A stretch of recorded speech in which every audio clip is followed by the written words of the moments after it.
Jangan melihat dari pandangan itu, Pak. Jangan mengatakan yang tidak penting. Bukan soal tidak penting, tidak penting. Ada atau tidak persoalannya. Ya. Kampar ini punya wibawa apa tidak?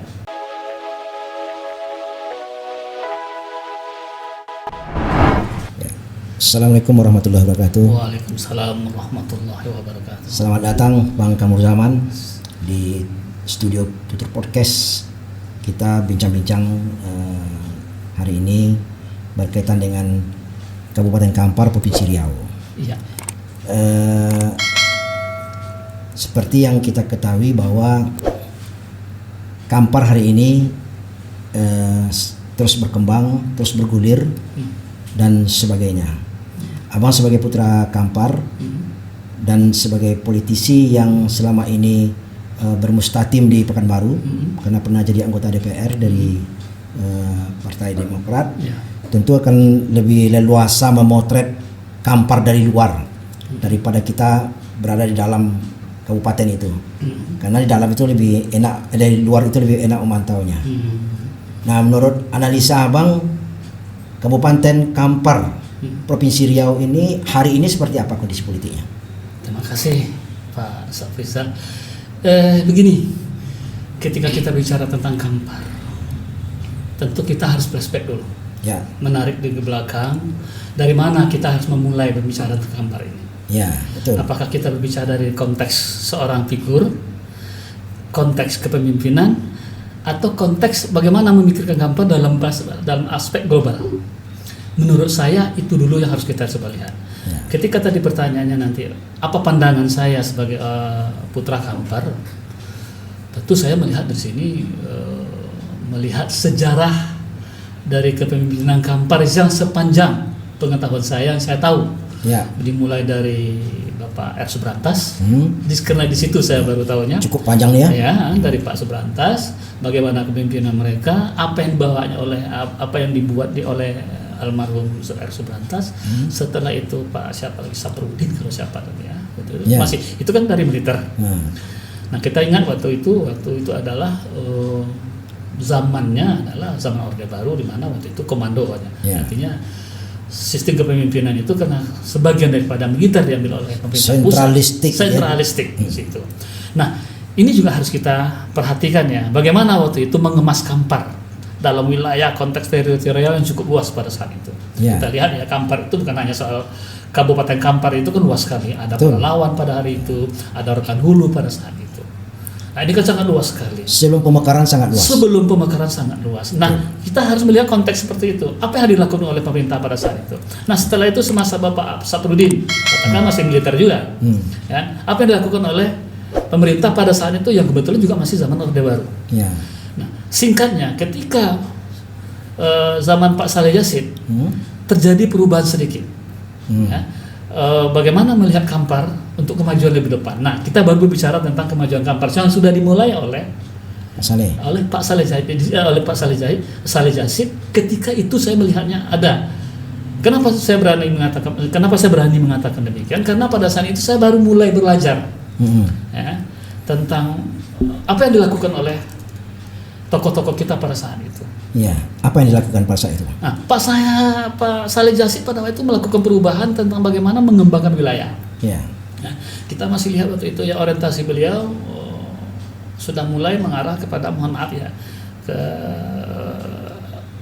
kelompok pertanian, katakanlah agraria. Dia sudah mulai mengembangkan. Ada waktu itu yang saya ingat adalah program negara yang diimplementasikan di Kampar, yaitu pertanian berbasis suprainsus. Itu di zaman Pak Saleh Jazid. Tahun kalau tidak salah tahun 90-an itu. Nah, ini ada perubahan karakter dari kepemimpinan yang waktu itu mulai dari otoriter, komando dari pusat, tetapi sudah membelah diri untuk melakukan pembangunan secara nyata di tengah-tengah masyarakat. Ya. Itu sama Pak Saleh Jazid. Nah, setelah itu apa yang terjadi, yang perkembangan sekarang? Nah, ini yang kita lihat bahwa ada pertanyaan di tengah masyarakat, Kampar itu kok lambat berkembangnya? Nah, satu pertanyaan yang mesti harus kita jawab. Padahal dia sudah dimekarkan. Ya. Sudah menjadi 3. Ya. Ada Rohul, ada Pelalawan, dan sekarang tinggal Kampar Induk. Ya. Mestinya kan daerah semakin berkurang ini semakin cepat pembangunan. Beban seharusnya semakin lebih berkurang. ringan. Ya, betul. Namun tantangan pada waktu itu sudah lebih berat. Apa yang terjadi pada saat itu? Nah, tentu di sini kalau saya pada saat itu belum bisa berkira apa-apa ya. Sekarang baru kita bisa melihat cerminan bahwa apa yang dilakukan oleh Pak Saleh Jasi sebagai batu loncatan pembangunan Kampar ke depan setelah pemekaran. Nah, kita sudah melihat Pak Saleh Jasi pada saat itu meletakkan pondasi kepemimpinan yang berbasis kader. Nah, kebetulan waktu itu kan ada 3 partai politik, Golkar, PDI waktu itu dan P3. Nah, di sini Pak Saleh Jasi sudah membentuk proses pengkaderan secara langsung dan tidak langsung. Ada proses di sana. Namun setelah reformasi ini terjadi perubahan.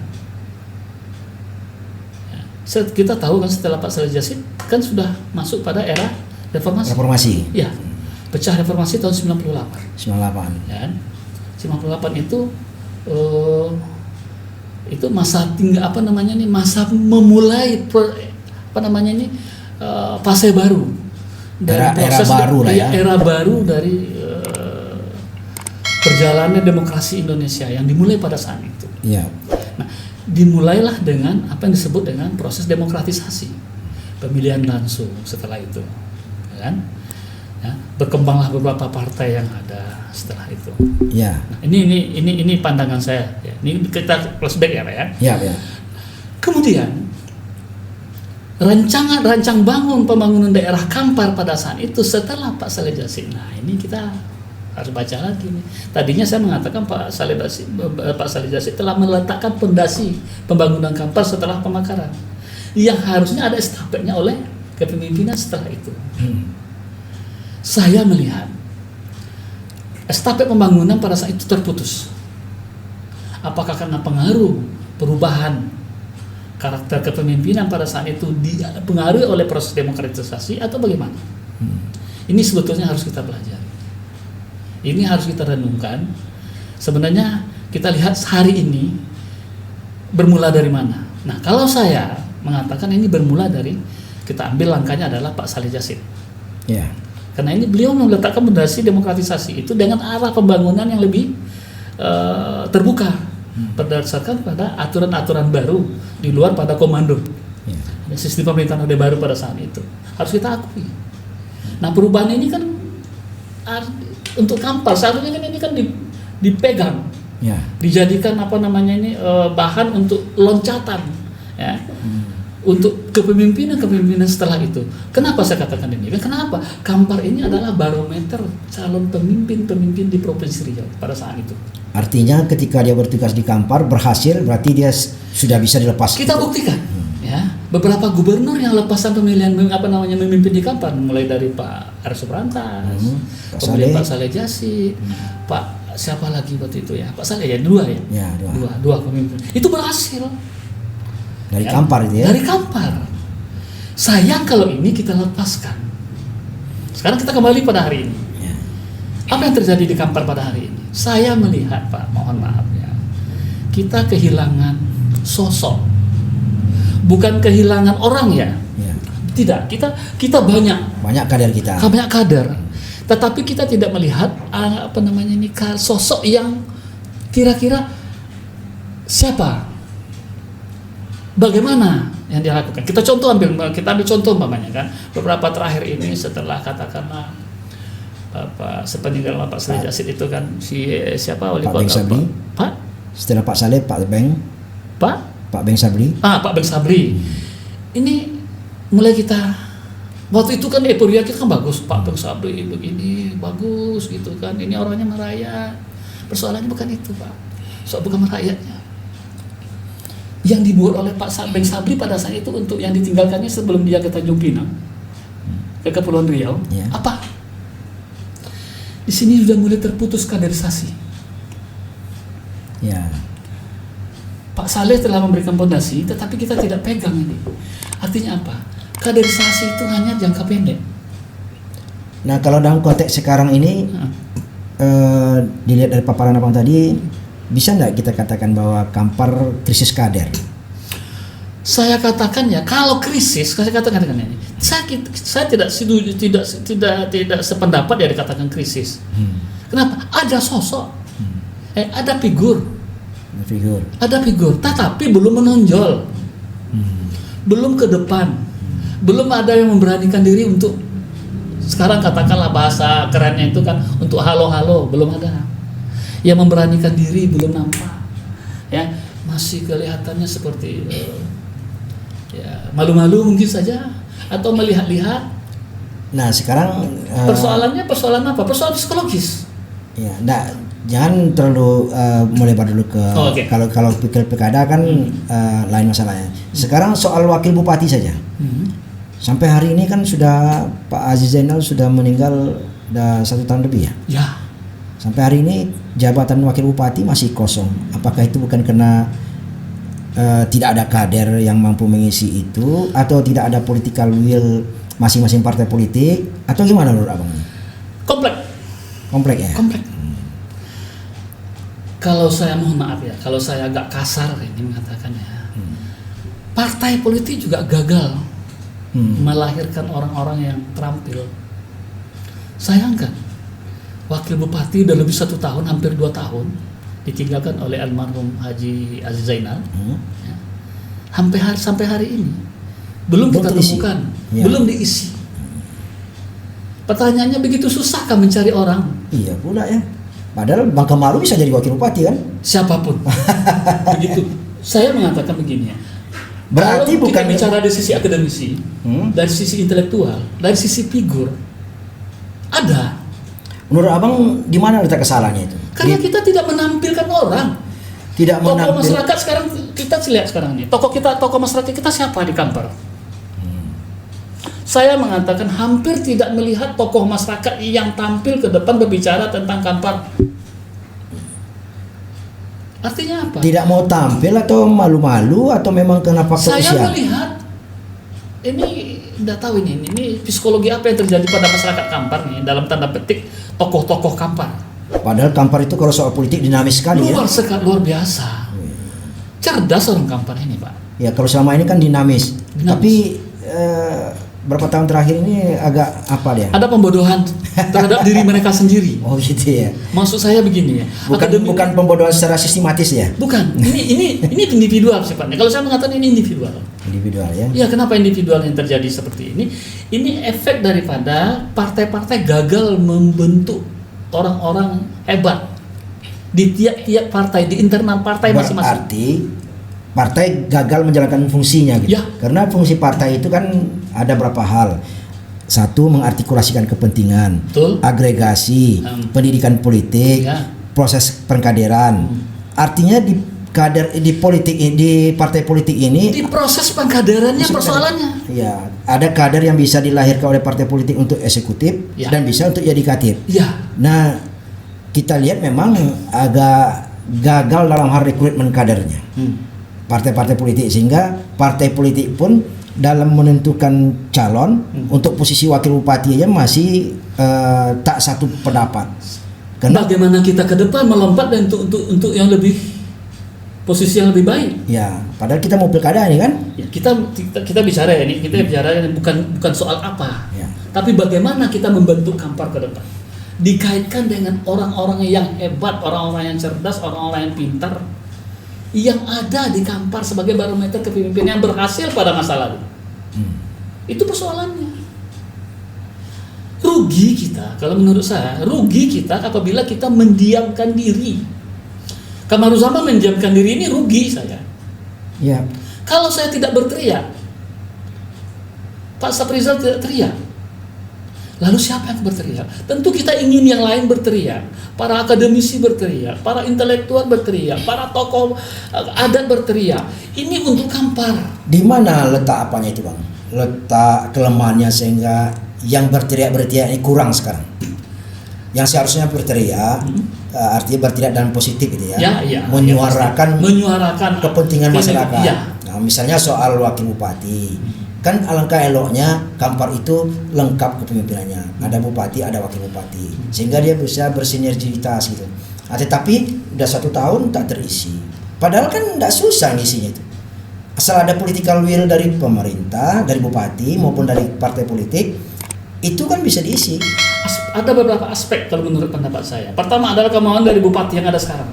Kenapa? Biasa sebutkan jabatannya, bukan nyebut orangnya. Nah, bagaimana menurut abang memandang seperti apa kemauan politik begini bupati? ya, aturannya itu kan tidak mesti harus tunggal kepemimpinan itu. Ya. Kalau terjadi kecelakaan dalam tanda petik, lalu siapa? Akan terjadi kekosongan. Kalau terjadi kecelakaan pada figur nomor 1, Kemungkinan itu tetap ada ya. kemungkinan itu kita tidak bisa tahu ya apa yang terjadi di depan. Ya. Gitu ya. Kita bisa hari ini kita bisa tersenyum ya. Nanti tiba-tiba kita menangis, siapa yang tahu? Ya. Nah, ini harus dipikirkan satu dari aspek psikologi. Ya. Gampang rasanya apabila bupati atau pemerintahan kabupaten itu dipimpin oleh satu orang. Ya. Katakanlah dia mampu secara administrasi menjalankan roda pemerintahan, tetapi loh, ini irama tarian itu tidak bagus Pak Srizal. Atau ada semacam traumatik politik, nah. Maksudnya begini, kebanyakan secara umum kan bisa dilihat antara bupati dengan wakil bupati itu kan tidak lama bertahannya. Artinya berapa tahun misalnya udah gontok-gontokan, udah bermasalah antara internal mereka. Nah mungkin itu kan bisa jadi trauma, bagus sendiri aja daripada diisi, lebih enak itu. Nggak perlu diskusi, kebijakan-kebijakan bisa diputuskan sendiri gitu. Nah, gimana? Mungkin sistem persoalannya kita harus mengacu pada sistem pemerintahan kita itu apa? Ya. Peraturan undang-undangnya itu mengatur tentang kepemimpinan itu bagaimana? Presiden ada wakil presiden, ya. Gubernur ada wakil gubernur, bupati ada wakil bupati, wali kota ada wakil wali kota. Sayang camat diisi ya. yang tidak punya wakil. Ya sayang kan kalau tidak diisi itu ya. Iya, sangat. Pertanyaannya adalah ya, kekurangan orangkah kita? Tidak. Adakah orang pintar? Banyak. Bagus-bagus, sangat bagus.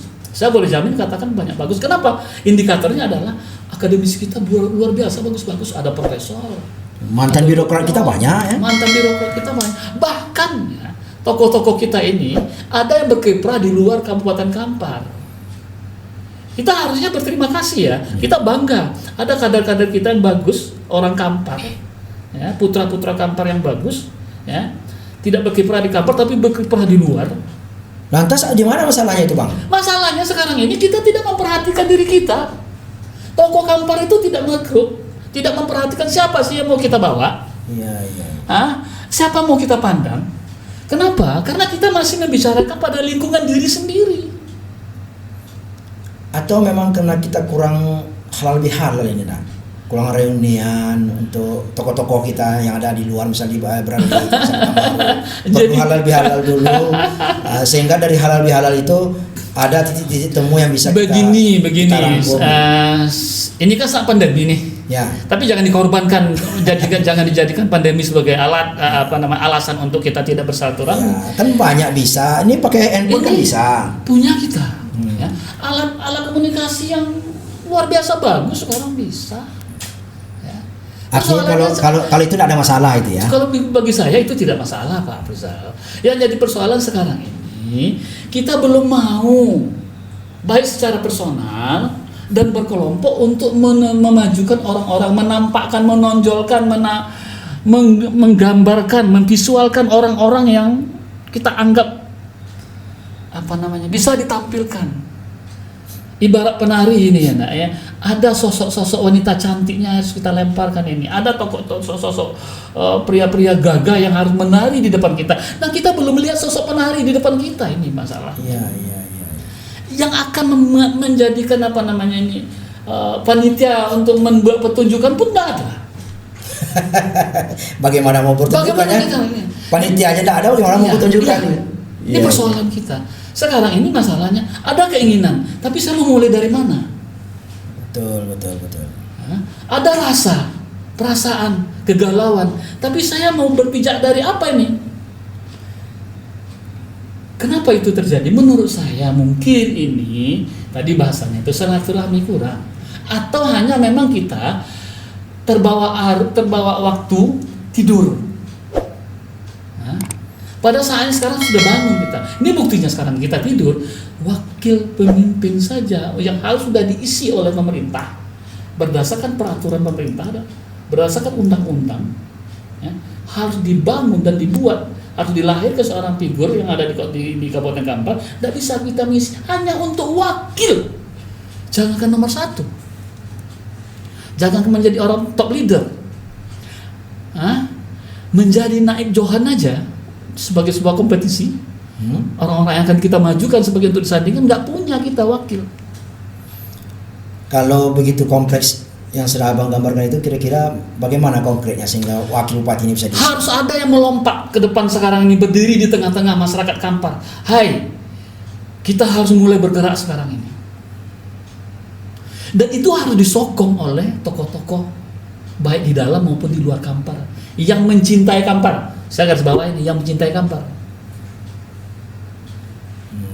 Pertanyaannya sekarang ini, masih cintakah kita kepada Kampar ini? Orang Kampar yang di dalam dan di luar Kampar masih cintakah kepada Kampar ini? Masih sayangkah kita kepada tanah air kita ini, budaya kita ini? Mau kita biarkan seperti apa? Ini bahasa kami, ini mohon maaf nih ya, saya mungkin agak vulgar ya bicara seperti itu, tapi harus saya kemukakan ke depan sekarang. Ya. Jangan tidur, wahai bapak-bapakku yang ada sekalian di luar sana dan yang ada di dalam Kabupaten Kampar ini. Baik, mari kita berbicara.